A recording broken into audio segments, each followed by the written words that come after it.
A tree is known by its fruit, a man by his deeds. In a small village nestled at the foot of a mountain, there was a young boy named Thando who loved to listen to the stories his grandfather told him each night. His favorite tales were those about great leaders who had changed the world with their courage, wisdom, and compassion. Of all these stories, the one that left the deepest mark on his heart was the story of Nelson Mandela.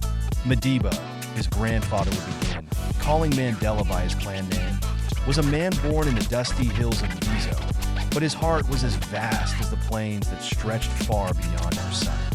He was destined to become a chief, but he chose a different path, one where he would lead his people not by birthright, but by the strength of the spirit.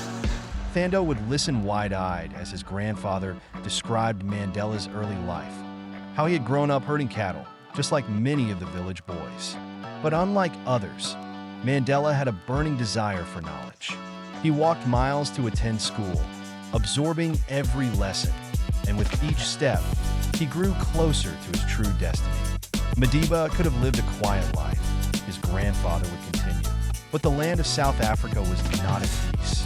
Its people were divided by the cruel lines of apartheid, a system that shackled the minds and bodies of millions. But Mandela, with the wisdom of a king and the heart of a warrior, could not stand idly by.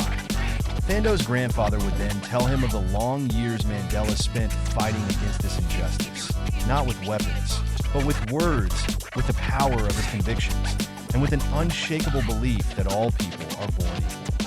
Mandela's fight led him to prison, where he spent 27 long years.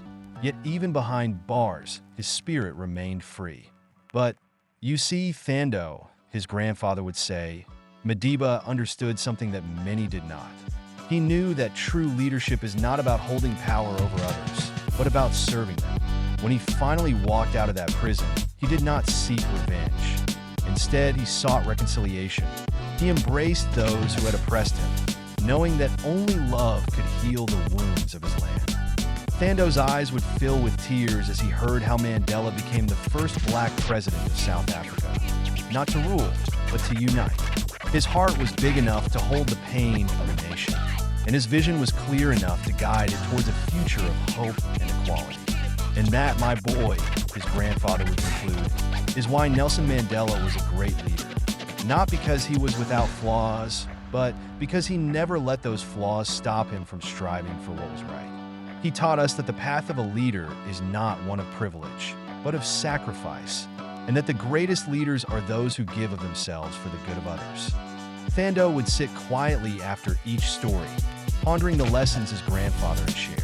He realized that the true measure of a leader is not in the titles they hold, but in the lives they touch and the change they bring. Moral of the story * true leadership is about service, sacrifice, and the courage to forgive.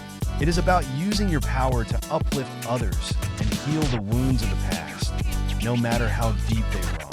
Did you ever come across such a situation in your life? Did you like the story? Do share your valuable views in the comment section. I would love to read them and respond. Please do share with someone who needs this today, and consider subscribing to my channel, like, comment, and share. Be happy and spread that happiness to everyone.